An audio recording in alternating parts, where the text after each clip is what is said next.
During my daughter's wedding, when everyone was celebrating, my grandson whispered to me with horror in his eyes, "Grandpa, you have to stop this wedding immediately." I was surprised. "Why, child?" He told me the shocking truth that shattered the illusion of happiness. 30 minutes later, the police arrived and justice struck like lightning. Before we continue, please subscribe to the channel and write in the comments what time it is where you are now. Wayne looked me up and down as I stepped through Nancy's apartment door, his eyes lingering on my jacket with undisguised disdain. "So, you're Nancy's dad. Look exactly like she described.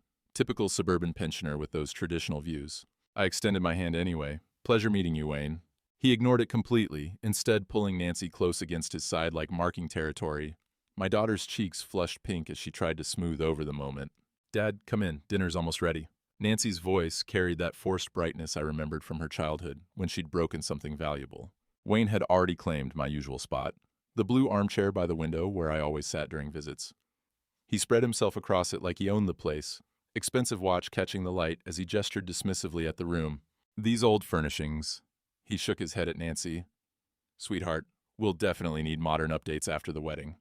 Leo glanced up from his homework at the kitchen counter, catching my eye with a look that said, "Everything." My 15-year-old grandson had always been perceptive. "Dad likes that chair," Leo said quietly. Wayne's laugh was sharp. "Well, he'll have to get used to changes. That's what happens when families evolve." Nancy bustled around the kitchen, serving plates with shaking hands. The apartment felt smaller somehow, with Wayne's presence filling every corner. Through the windows, Denver's skyline glittered in the February twilight, but inside, the warmth I'd always felt here had chilled. "Timothy, you still living in that same house?" Wayne's tone suggested this was somehow pathetic. "Same neighborhood for what, 20 years, 32? I kept my voice level. "Yes." "Ah," he nodded knowingly. "Set in your ways. Nancy mentioned you don't like change much." My daughter shot him a warning look, but the damage was done. I watched her realize this introduction wasn't going according to plan. The hope in her eyes from when I'd arrived was dimming. During dinner, Wayne dominated conversation, talking about his business consulting work in vague terms that meant nothing. When Nancy tried to mention Leo's recent academic achievements, Wayne steered discussion back to himself. "The boy needs more discipline," Wayne declared, not looking at Leo. "Kids today lack structure. In my day, we learned respect."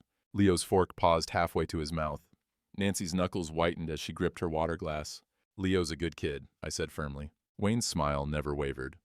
"Of course you'd think so. Grandfathers always see things through rose-colored glasses." By 8:30, I had cataloged enough red flags to fill a notebook. The way Wayne spoke to Nancy like she was simple, how he criticized everything from her apartment to her cooking, his complete dismissal of Leo's presence except to criticize. "Well," I stood, gathering my jacket. "Thank you for dinner, Nancy." She walked me to the door, worry lines creasing her forehead. "Dad, I know Wayne can seem different. People show different sides of themselves," I said carefully. "Give things time." But as I kissed her goodnight, I caught Wayne watching us from his stolen chair, satisfaction gleaming in his eyes like he'd won something. The elevator descended in silence. In the parking garage, I sat in my car, gripping the steering wheel, engine idling. Through the concrete pillars, Denver's lights blurred together. I needed to warn Nancy. But how do you tell your daughter that her happiness is built on quicksand without becoming the enemy? Sleep came in fragments that night. Every time I closed my eyes, I saw Wayne's smirk as he dismissed my handshake. By 7 a.m., I was in my kitchen making coffee with unsteady hands. Nancy called before I'd finished my first cup. "Dad, I need to come over. We need to talk." Her voice carried that tight edge I recognized. Anger held barely in check. She was coming to defend him. 40 minutes later, she stood in my kitchen doorway, refusing the chair I'd pulled out. Her work clothes were wrinkled, like she'd grabbed them off the floor, and dark circles shadowed her eyes. "You hated him." The words shot out before I'd even offered coffee. "I could see it on your face." I set down my mug carefully. "Nancy, something about Wayne doesn't sit right with me." "Here we go again." She began pacing between the counter and window, hands cutting through the air. "Dad, you always do this. Remember how you poisoned me against Jason? Made me doubt everything, and he turned out to be perfectly decent." The coffee turned bitter in my mouth. "Jason cheated on you, Nancy." "So what?" Her voice cracked like breaking glass.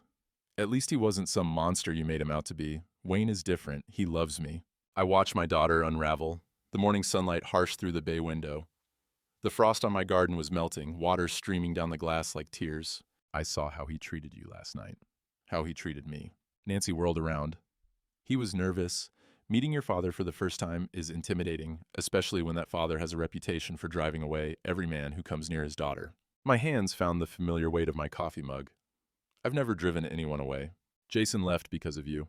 Jason left because he was sleeping with his secretary. Stop. Nancy slammed her palm against the counter. The sound echoed through the kitchen like a gunshot. I won't let you destroy my happiness again. Wayne makes me feel special, wanted. When was the last time you bothered to ask what I needed?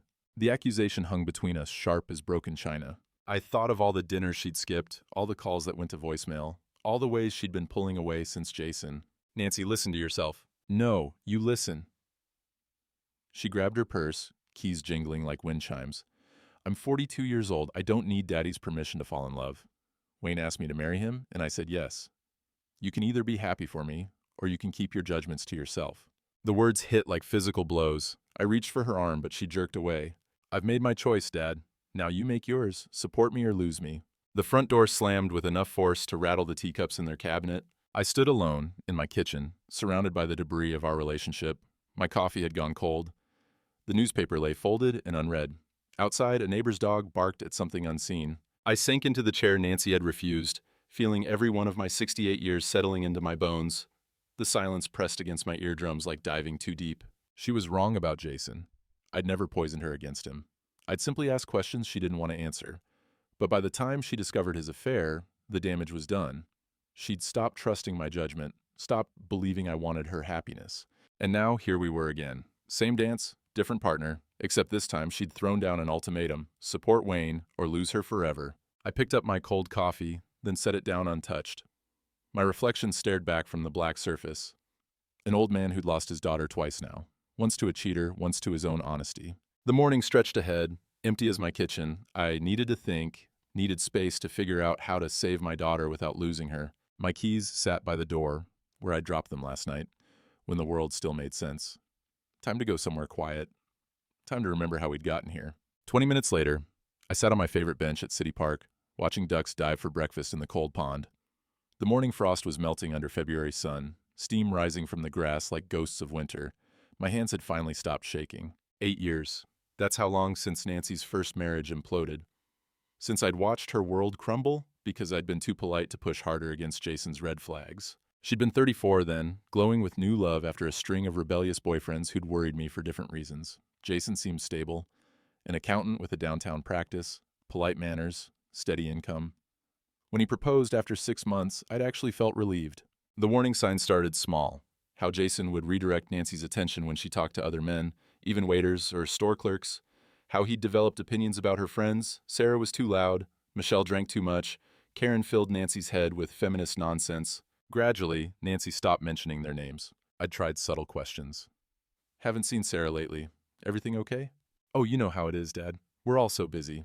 But Nancy's laugh had sounded hollow, and she'd changed the subject quickly. By their first anniversary, Jason was choosing Nancy's clothes for parties, explaining they needed to present a professional image for his clients.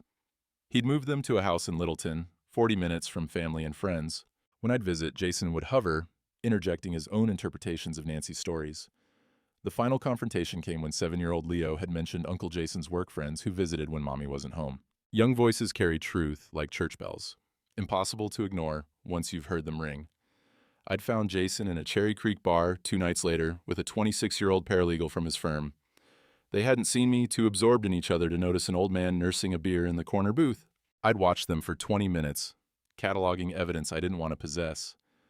Telling Nancy had been like defusing a bomb. She'd screamed accusations of jealousy, of wanting to control her life, of never letting her be happy. But when she'd confronted Jason, his denials crumbled under Leo's innocent questions about the pretty lady with yellow hair who brought cookies. The divorce took 8 months. Nancy had moved back to Denver, hollow-eyed and brittle. Leo started having nightmares. I'd helped them rebuild one day at a time, until Nancy's laugh sounded real again, but she'd never forgiven me for being right.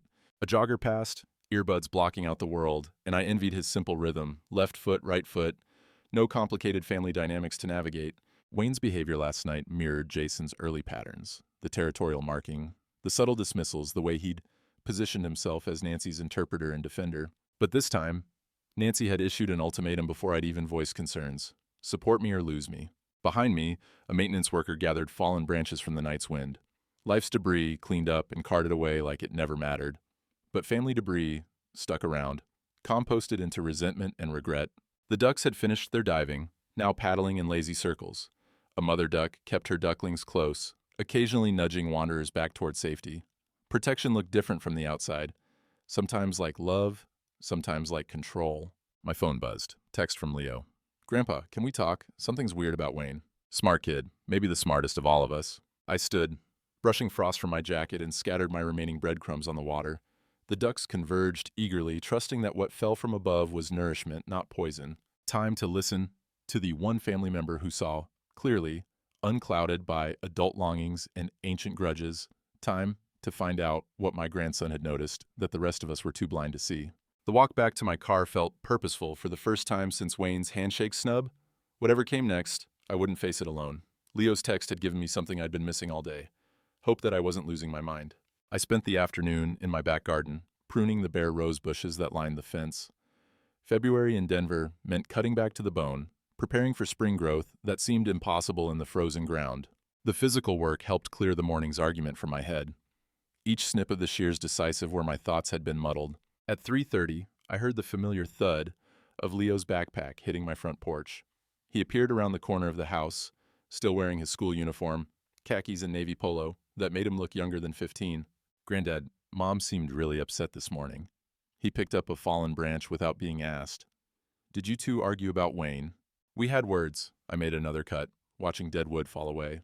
Your mom's protective of her choices. Leo held the branch while I worked. Our routine was comfortable as breathing. We'd been doing yard work together since he could barely hold a rake. I don't like Wayne either.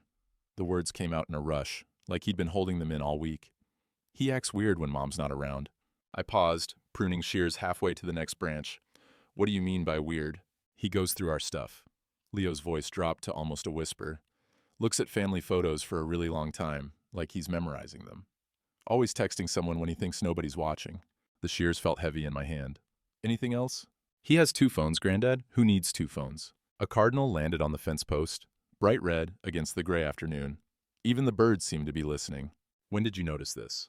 Last weekend, when Mom went grocery shopping, I was doing homework, and Wayne started looking through the papers on her desk, you know, the ones with bank statements and stuff. Leo shifted his weight, clearly uncomfortable. When he saw me watching, he acted like he was just tidying up. The sun was setting behind the Rockies, temperature dropping fast. I gathered my tools, motioning Leo toward the house. Come on, let's make some hot chocolate.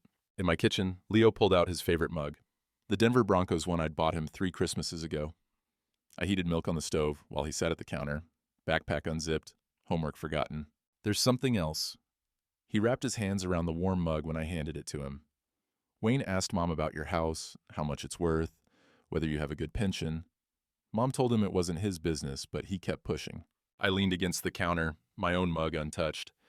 Did your mom seem bothered by the questions? Yeah, but she made excuses. Said he was just curious because he cares about family. Leo took a sip, then looked up at me with eyes too old for his face. Something about him feels wrong, Granddad, like he's acting all the time. Outside my kitchen window, streetlights were flickering on along the quiet Cherry Creek neighborhood.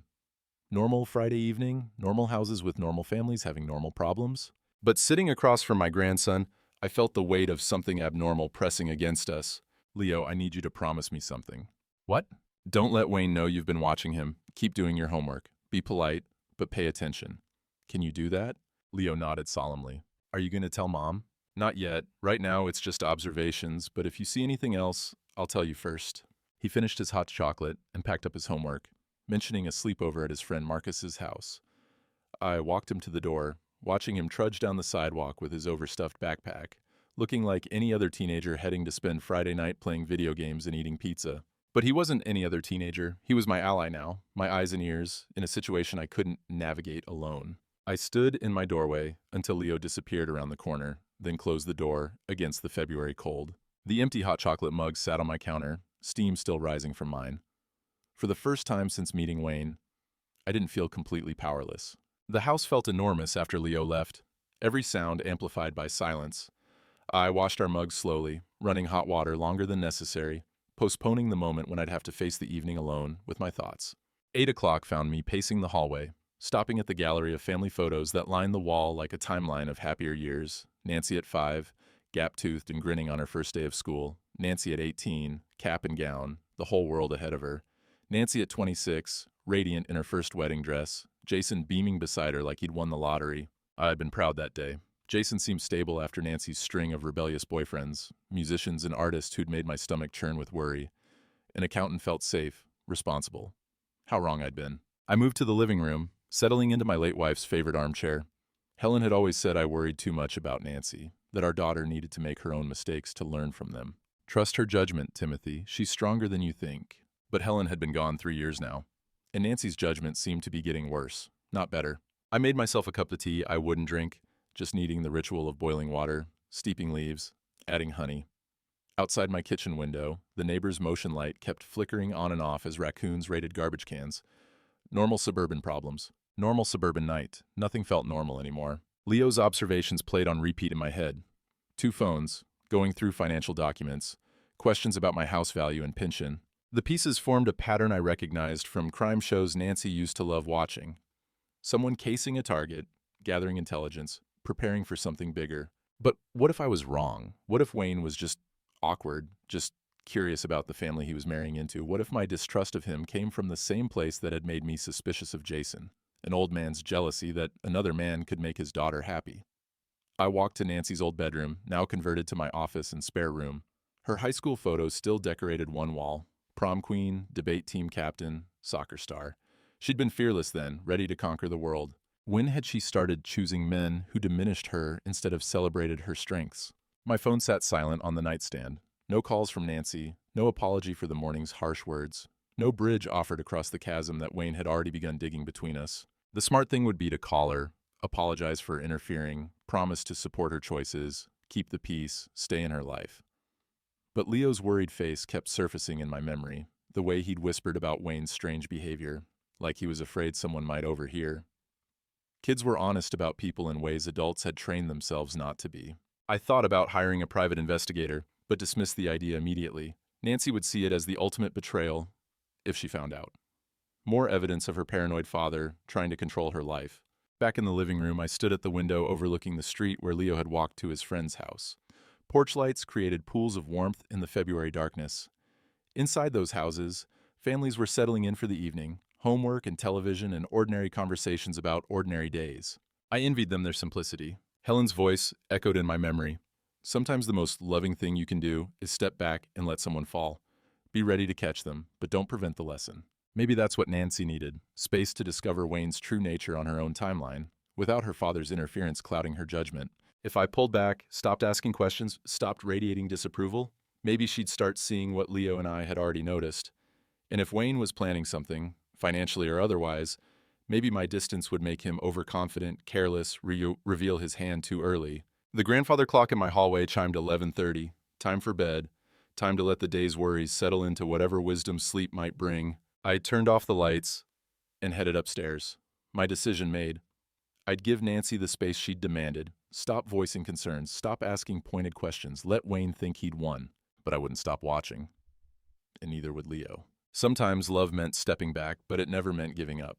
The week that followed taught me the weight of strategic silence. I kept busy with routine, grocery shopping, library visits, coffee with old colleagues from the engineering firm, normal activities that felt anything but normal, while Nancy's angry words echoed in my memory. She didn't call, neither did I. Leo texted twice, once to say Wayne had been asking more questions about family finances, once to report another mysterious phone call taken on the balcony. I responded with careful encouragement to keep observing but stay safe. By Wednesday, the silence became unbearable. Nancy called that evening, her voice carefully neutral. Dad, I was thinking maybe we could have dinner Friday. All 3 of us. Start over. I knew what start over meant. Except Wayne. Stop asking uncomfortable questions. Pretend my instincts were wrong. That sounds nice, sweetheart. Where did you have in mind? Mountain View Diner, 7 o'clock. The choice surprised me. Mountain View was our place where I'd taken Nancy for birthday dinners as a child, where Leo and I still went for pancakes on Saturday mornings. Family territory.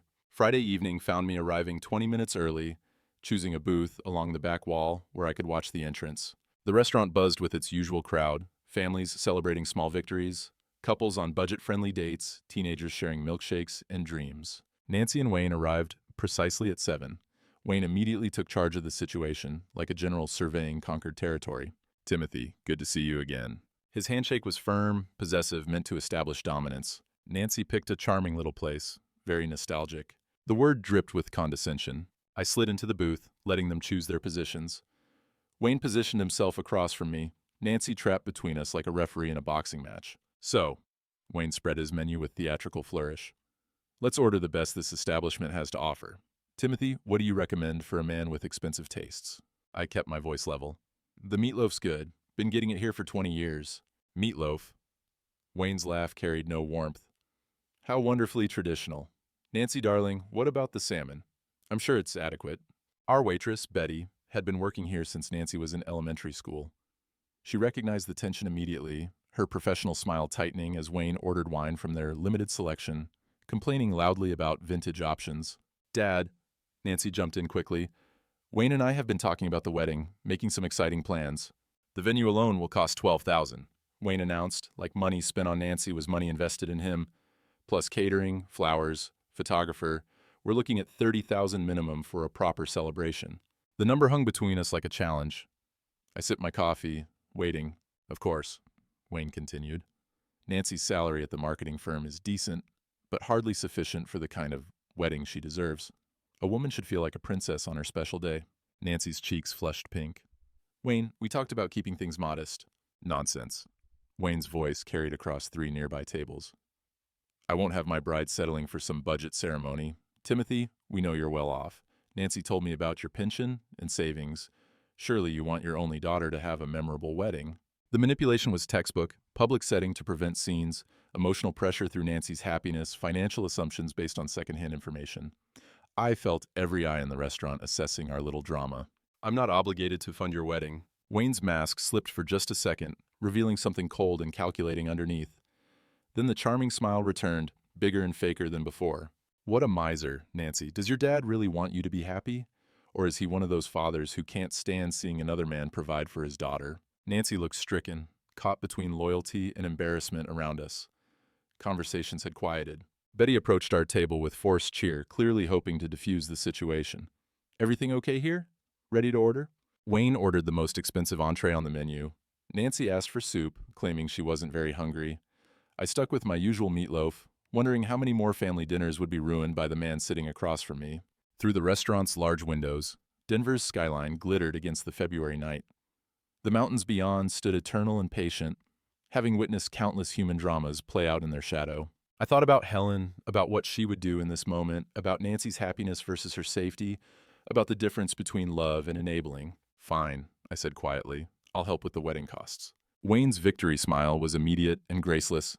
Nancy reached across the table to squeeze my hand, relief flooding her face. Thank you, Dad. This means everything to me. But as Wayne launched into detailed plans for flowers and music and open bars, I noticed Nancy's smile never quite reached her eyes. She'd gotten what she had asked for, but somehow it didn't feel like winning. When the check came, Wayne made a show of reaching for his wallet before letting me pick up the tab.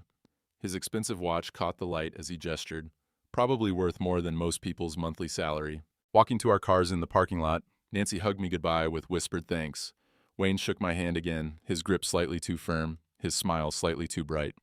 You're a good man, Timothy. Family first, right? I watched them drive away, Nancy's profile rigid in the passenger seat. My phone buzzed with a text from Leo. How did dinner go? I typed back, we'll talk tomorrow. But sitting in my car, in the Mountain View parking lot, I already knew tomorrow's conversation would be different. Tonight had shown me something important. Wayne wasn't just after Nancy's happiness, he was after something much more valuable. The month between that restaurant confrontation and Nancy's wedding passed like a slow-motion avalanche. Inevitable, destructive, impossible to stop. I'd kept my distance as promised, watching from the sidelines while Wayne orchestrated what he called the perfect celebration. Rocky Peak's venue sat perched above Denver like a crystal palace, all gleaming windows and mountain views. Nancy had dreamed of this place since she was 12, cutting pictures from bridal magazines and pasting them in scrapbooks I thought she'd forgotten. She looked radiant walking down the aisle, her dress catching afternoon light like spun silver. For those few minutes, watching her face glow with happiness, I almost convinced myself I'd been wrong about Wayne. Almost. The ceremony itself passed in a blur of traditional vows and camera flashes. Wayne played his part perfectly. The devoted groom, the successful businessman, the man who'd won Nancy's heart. Only I seemed to notice how his smile never quite reached his eyes. But it was the reception where Wayne's true nature emerged. My assigned seat told the whole story. Table 12, tucked in the back corner with Nancy's great aunt Muriel and some distant cousins I'd met twice. The head table stretched across the front like a stage, Wayne holding court while Nancy tried to include everyone in conversations. He consistently redirected toward himself. "Ladies and gentlemen," Wayne's voice boomed across the reception hall as he stood with champagne flute raised. "I want to thank everyone who came to celebrate with Nancy and me today." The room quieted. Expectant faces turned toward the head table. Nancy beamed up at her new husband, radiant with joy. "Special thanks to those who believed in our love from the beginning," Wayne continued, his gaze deliberately skipping over my table. "Some people said we were moving too fast, that love at our age was foolish." I felt my jaw tighten. Around me, Nancy's work colleagues shifted uncomfortably in their seats. But Nancy and I proved that when you know, regardless of what naysayers think. Wayne's eyes found mine across the crowded room. "Here's to new beginnings, and leaving old prejudices behind." The applause was polite but scattered. Even from my distant table, I could see Nancy's forced smile as she processed her husband's public humiliation of her father on their wedding day. Leo appeared at my elbow, sliding into the empty chair beside me. "Granddad, are you okay?" "Fine." I loosened my tie, suddenly feeling like it was choking me. "Just tired." But I wasn't fine. Watching Wayne parade Nancy around the dance floor, while her guests whispered behind their hands, seeing her try to smooth over his calculated rudeness, recognizing the pattern I'd witnessed with Jason. None of it was fine. Wayne's friends concerned me most.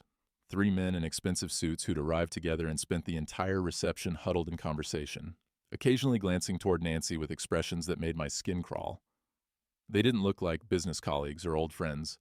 They looked like people who worked in shadows. "May I have this dance?"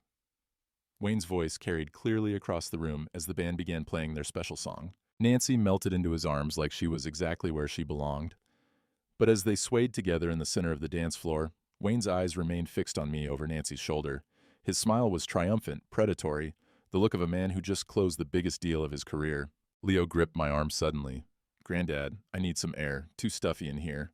I watched him weave between tables toward the outdoor terrace, his face pale despite the warm reception hall lighting. Wedding receptions were overwhelming for introverts, but Leo had seemed fine all afternoon. The first dance ended to enthusiastic applause.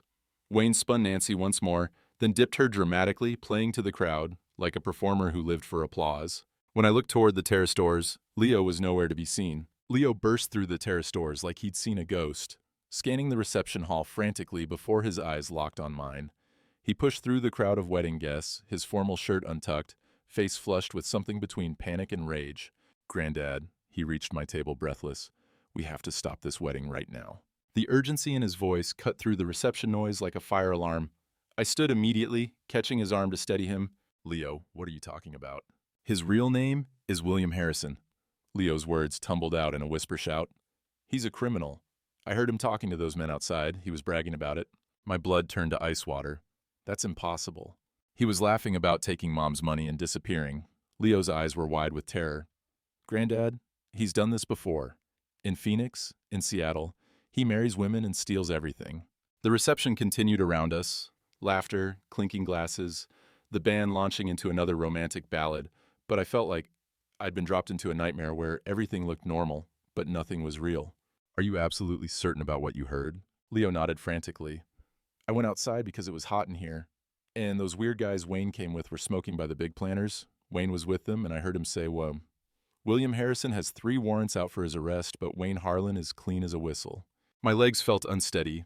I gripped the back of my chair, trying to process information that confirmed every instinct I'd ignored. "What else did you hear?" "They were talking about the honeymoon, about how Mom keeps all her banking information in her purse, how easy it'll be to drain her accounts while they're in Mexico." Leo's voice cracked. "One of the guys asked about the old man's money. They meant you, Granddad. Wayne said once the wedding was done, he'd have access to everything." The pieces clicked together with horrible clarity. Wayne's questions about my house value, his insistence on an expensive wedding funded by my accounts, his rush to marry Nancy despite knowing her less than 6 months. I'd been watching a long con unfold in real time. "Where are they now?" I looked toward the terrace doors. They went back inside through the side entrance when the cake cutting started. Wayne's acting normal, but those guys are watching everyone, like they're planning something. Across the reception hall, Nancy was cutting wedding cake with Wayne's hands covering hers on the knife handle. She looked blissfully happy, feeding him a bite while photographers captured every smile, every laugh, every moment of joy that was built on lies. We have to tell her, Leo whispered. Right now, before they leave for their honeymoon tomorrow. But how do you tell a bride on her wedding day that her new husband is a professional con artist? How do you explain that everything she believes about her future is a carefully constructed fraud designed to destroy her financially and emotionally? I watched Wayne scan the room, his gaze stopping when he noticed Leo and me in intense conversation. His expression shifted, almost imperceptibly, the charming groom mask slipping just enough to reveal something calculating underneath. He's watching us, I murmured to Leo. Yeah, he does that. He's always watching, always listening. Leo's voice carried a maturity that broke my heart.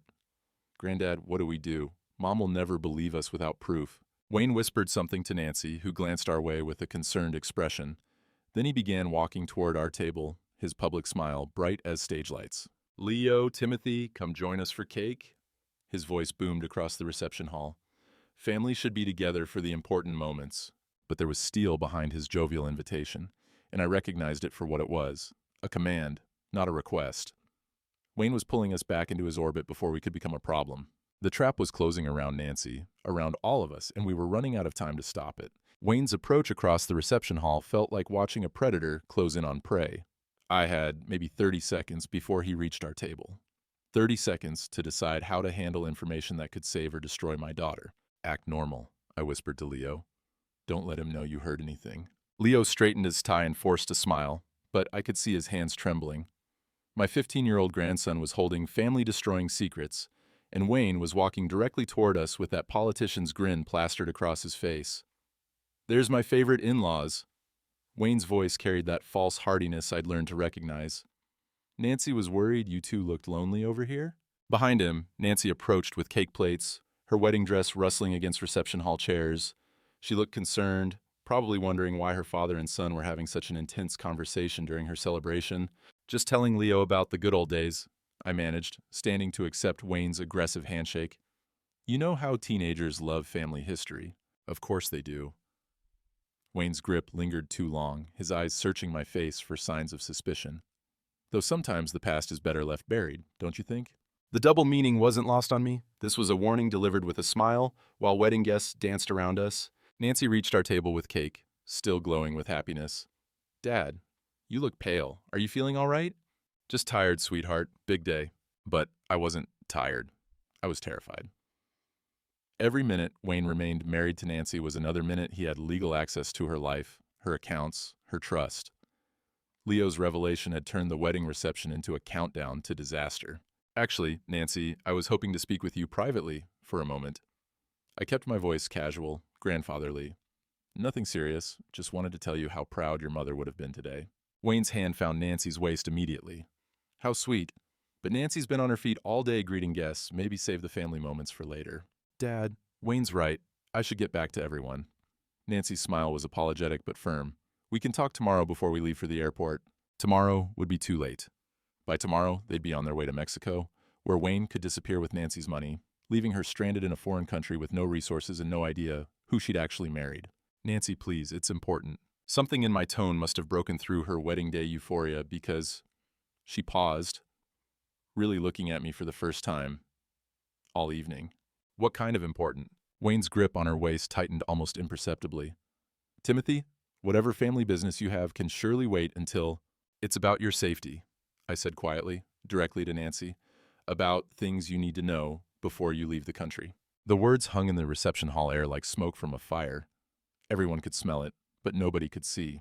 Around us, wedding guests continued celebrating. The band played romantic ballads. Photographers captured happy moments. But our small circle had gone deadly quiet. Nancy's face changed. Wedding joy replaced by growing alarm. Dad, you're scaring me. What are you talking about? Wayne stepped closer to Nancy, his body language shifting from charming host to protective barrier. Your father's had a long day, darling. Maybe he's confused. I'm not confused. I met Wayne's eyes directly. And neither is Leo. At the mention of Leo's name, Wayne's mask slipped completely. For just a second, I saw the real man underneath. Cold, calculating, dangerous. Then the politician's smile returned, but it was too late. Nancy had seen it too. What does Leo have to do with anything? Her voice carried new uncertainty. Dad, what's going on? 5 minutes? I said. Give me 5 minutes alone, and I'll explain everything. Wayne moved to block any path between Nancy and me. Absolutely not. Nancy, your father has been trying to sabotage our relationship from day one. Don't let him poison your wedding day with more paranoia. Let him talk, Nancy said suddenly. Wayne, just let him talk. It was the first time all evening she'd contradicted her new husband in public, and from the way Wayne's jaw clenched, it wouldn't be the last time tonight that carefully constructed plans began falling apart. Nancy followed me to the venue's small preparation room, her wedding dress rustling with irritation. Through the closed door, reception laughter felt like mockery of what I was about to destroy. Dad, make this quick. She checked her watch, every gesture screaming impatience. People will notice I'm gone. Nancy, Leo overheard something terrible about Wayne. Her face hardened instantly. This is impossible. Not today, not on my wedding day. His real name is William Harrison. He's wanted by the FBI. Stop it. Her voice cracked like breaking glass. You're just jealous that I found someone who makes me happy. This is exactly what you did with Jason. But Jason had been weak, not criminal. I pulled out my phone, searching quickly for the information Leo had given me. Look up William Harrison, 45 years old, wanted for fraud. Nancy snatched her phone from her purse, fingers flying over the screen. I'll prove you wrong right now. I'll show you that Wayne is exactly who he says. Her words died as the first image loaded. Wayne's face stared back from a police mugshot, the same charming smile now looking predatory under harsh booking lights. Below the photo, bold text, wanted, William Harrison, 45, multiple counts, fraud and embezzlement. Nancy's hands began trembling. She scrolled down, finding more photos, more charges, news articles about victims whose stories mirrored her own whirlwind romance. Phoenix widow loses life savings to marriage scammer. Seattle teacher victimized by professional con artist. FBI manhunt continues for William Harrison, accused of targeting single mothers. The phone slipped from Nancy's nerveless fingers, clattering against the hardwood floor. Her wedding dress suddenly looked like a costume from a play where she'd been the only actor who didn't know the script. Oh no, her voice was barely a whisper. This really is him. What have I done? She collapsed into the preparation room's chair, $30,000 wedding dress pooling around her like spilled milk. Her carefully styled hair began falling as she buried her face in her hands. How could I be so blind? You tried to warn me, and I called you paranoid. I moved closer, wanting to comfort her, but unsure if she'd accept it. Nancy, none of this is your fault. He's a professional criminal. This is what he does for a living. But I defended him against you. I made you pay for our wedding. Tears were ruining her makeup, black mascara tracks marking her cheeks like war paint. I chose a criminal over my own father. Through the window, Colorado's mountains stood eternal and patient, having witnessed countless human dramas play out in their shadow. But this felt different, more personal, like the peaks themselves were holding their breath. What if he runs? What if he figures out we know? Nancy's voice carried new terror. What if he hurts someone? I knelt beside her chair, taking her trembling hands in mine. We're calling the police right now. He won't hurt anyone else. She looked up at me through tear-clumped lashes, and for a moment I saw my little girl again, the one who'd run to Daddy when nightmares made sleep impossible. I'm so sorry I didn't listen to you. You listened when it mattered most? I handed her my handkerchief, the same one Helen had embroidered with my initials 20 years ago. That's all that counts. Nancy wiped her eyes, then straightened in her chair with determination I recognized from her childhood, the same look she'd worn when learning to ride her bike, refusing to quit despite scraped knees. What do we do when we go back out there? We act normal, we wait for help to arrive. I dialed 911, Nancy listening as I explained the situation to the dispatcher. Wanted fugitive, active wedding reception, Rocky Peaks venue, officers en route. How long? Nancy asked when I hung up. 20 minutes. She stood, checking herself in the preparation room mirror, fixing smeared makeup with steady hands. The frightened bride was gone, replaced by a survivor. Then we'd better get it back before he comes looking. Nancy leaned against my shoulder as fresh tears started, and I remembered holding her this way when she was 7 and her pet hamster died. Some things never change between fathers and daughters. He fooled everyone, sweetheart. That's how professional con artists work. But you saw through him immediately. She pulled back, looking at me with wonder and regret mixed together. Why didn't I trust your instincts? Because you're supposed to make your own choices. Some choice. She laughed bitterly, gesturing at her elaborate wedding dress. I married a wanted criminal. We can fix this, I said firmly, but we need to act now before he realizes anything's wrong. Nancy nodded, wiping her face with my handkerchief. The police, when will they get here? 15 minutes? Maybe 20? Can you hold it together that long? I have to. She stood up straighter, and I saw the steel in her spine that had carried her through single motherhood and career challenges. What's our story for why I was gone? Nancy asked, staring at her reflection in the mirror. Bathroom emergency, wedding dress complications, whatever sounds normal. She was quiet for a moment, staring at her phone screen where Wayne's mugshot still glowed like an accusation. Dad, what if he tries to run when the police show up? Let them handle it. That's their job. What if his friends are criminals too? Those weird guys he brought. I'd been wondering the same thing. We'll stay close to Leo, keep him safe. Nancy picked up her phone, scrolling through the criminal records again. Listen to this. Harrison typically targets recently divorced women with assets, using romance and rush marriage proposals to gain access to finances. That's exactly what he did to me. Stop reading that, I said gently. It'll just make you feel worse. No, I need to see all of it. I need to understand what almost happened. Her voice was getting stronger with each revelation. Look, victim in Phoenix lost her house, retirement savings, and custody deposits for her children's college funds. That could have been me. Outside the preparation room, wedding music continued playing. Our absence had been noted, but not yet questioned. Nancy, we should go back soon. She nodded, taking one last look in the mirror. The bride who'd entered this room was gone forever, replaced by someone harder, wiser, more careful. How do I face him knowing what I know? The same way you faced every other challenge in your life, with grace. She squeezed my hand. I can't believe I almost lost you over him. You didn't lose me. You never could. Nancy straightened her shoulders, smoothing her wedding dress one final time. Okay, let's go pretend everything's normal, while we wait for the FBI to arrest my husband. Just remember, he's good at reading people. Don't give him any reason to suspect. She opened the door to sounds of laughter and clinking glasses, the reception in full swing. Wayne's voice carried across the room, holding court with some story that had guests laughing appreciatively. There's my beautiful bride, he called out as Nancy appeared. I was starting to worry. Just freshening up, Nancy replied smoothly. You know how these old dresses can be. Wayne wrapped his arm possessively around her waist, and I watched Nancy force herself not to flinch. Her acting skills were better than I'd expected.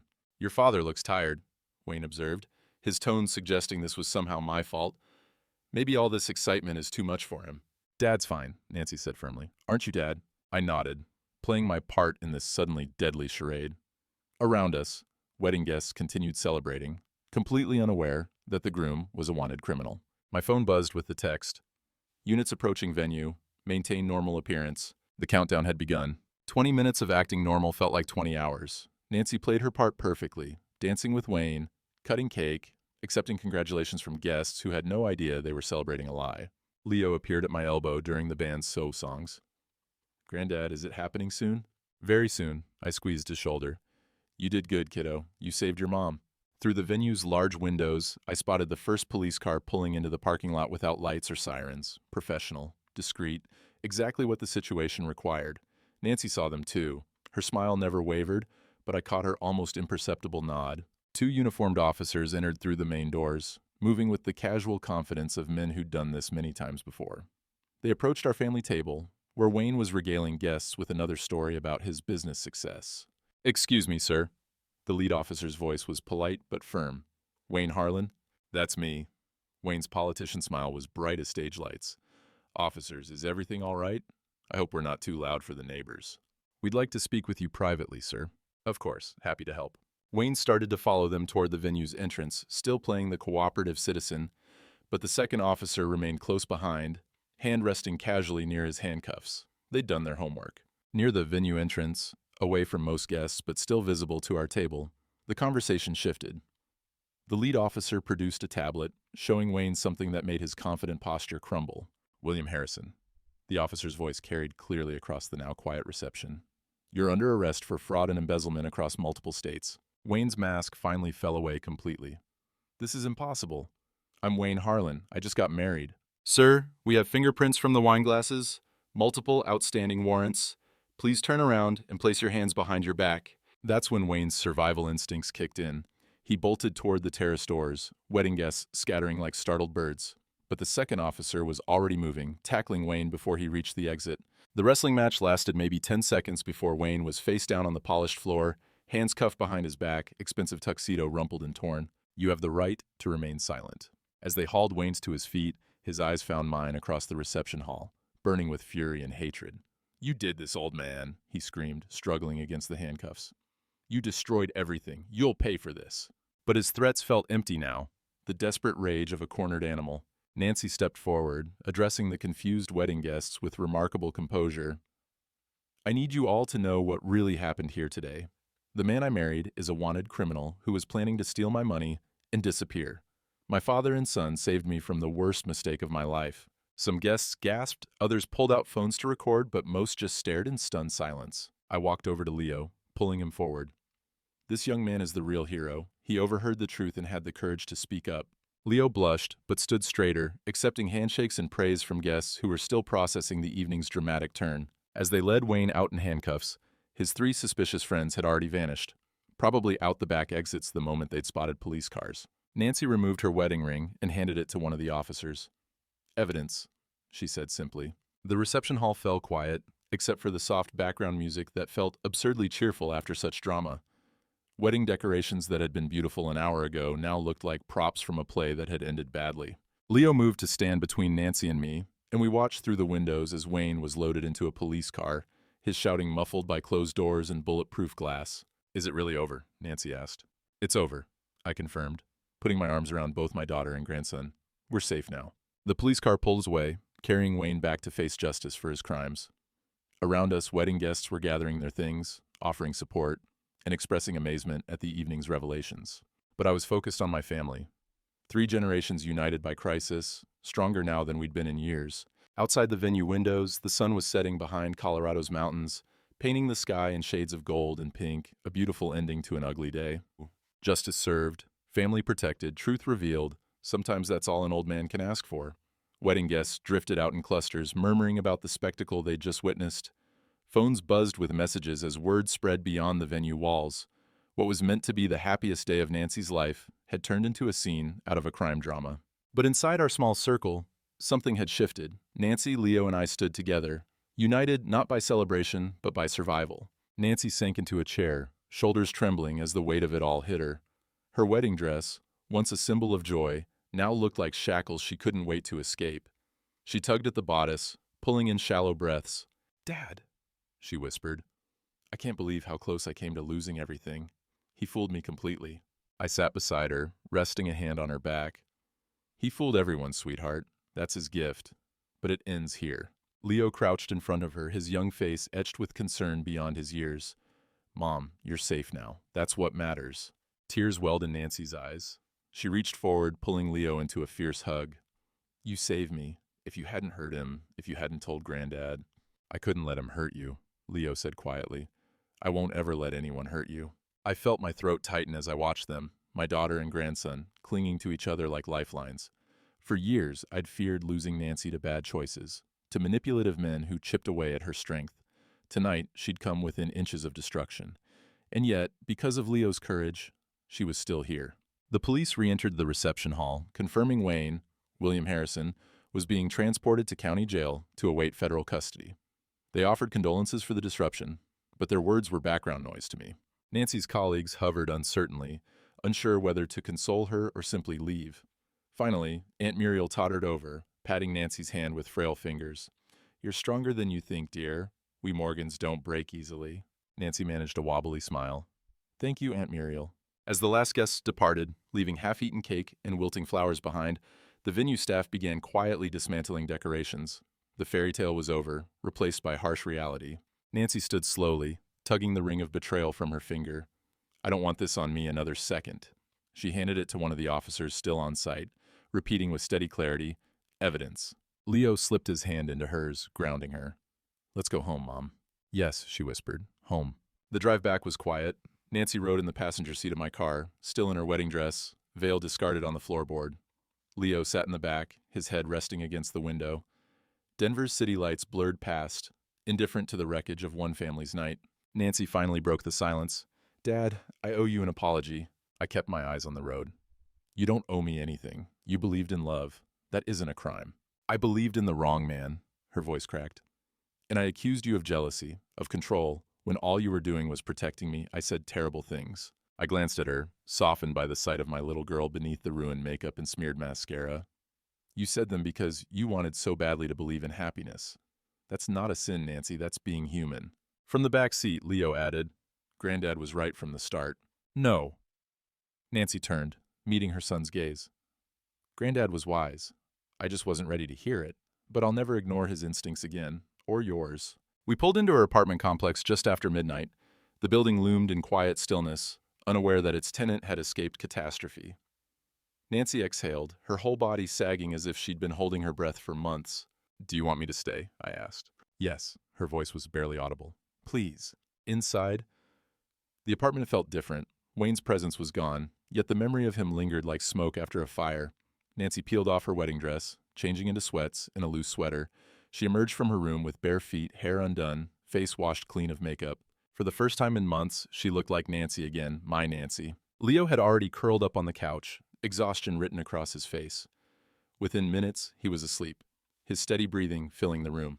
Nancy sat beside me at the kitchen table, cradling a mug of tea I'd made her. Her hands trembled against the ceramic. "Dad, what happens now?" "Now," I said softly. "Now we rebuild. You file for annulment, the police and the FBI will handle him. You and Leo move forward, one step at a time." Her eyes glistened. "How many times are you going to have to pick me up when I fall?" "As many as it takes." She laughed through her tears, shaking her head. "You'll never give up on me, will you?" "Never." The clock ticked steadily in the silence that followed. Outside, snow had begun to fall, blanketing Denver in white. It felt like a cleansing, a new beginning. Nancy finally leaned her head against my shoulder, just as she had when she was a child after bad dreams. "Thank you, Dad, for everything, for not giving up, even when I pushed you away." I kissed the top of her head. "That's what fathers do. We stand guard, even when no one believes we should." Weeks later, the trial made headlines across multiple states. William Harrison, notorious con man, captured at Denver wedding. His face was plastered across television screens, his crimes recounted in lurid detail. Women from Phoenix, Seattle, Dallas came forward, each with stories that mirrored Nancy's almost exactly. But Nancy's story ended differently. Because Leo had listened, because I had trusted my instincts, because together we had acted before it was too late. One evening, sitting on my back porch with Leo beside me and Nancy inside, making dinner, I realized something profound. The wedding had been ruined, yes. Dreams shattered, trust broken, hearts bruised. But in the ashes of that night, something stronger had emerged. Our family, bound tighter than ever before. Leo nudged me gently. "Granddad, you think Mom will be okay?" I looked through the kitchen window, where Nancy hummed softly as she stirred pasta sauce, her movements light, free. "She'll be okay," I said. "We all will." The sky burned pink and orange over the Rockies, the same mountains that had silently witnessed our darkest hour. But this time, their peaks seemed to smile, reflecting hope instead of despair. Justice had been served, family had been protected, truth had been revealed, and sometimes that's all an old man named Timothy can ask for.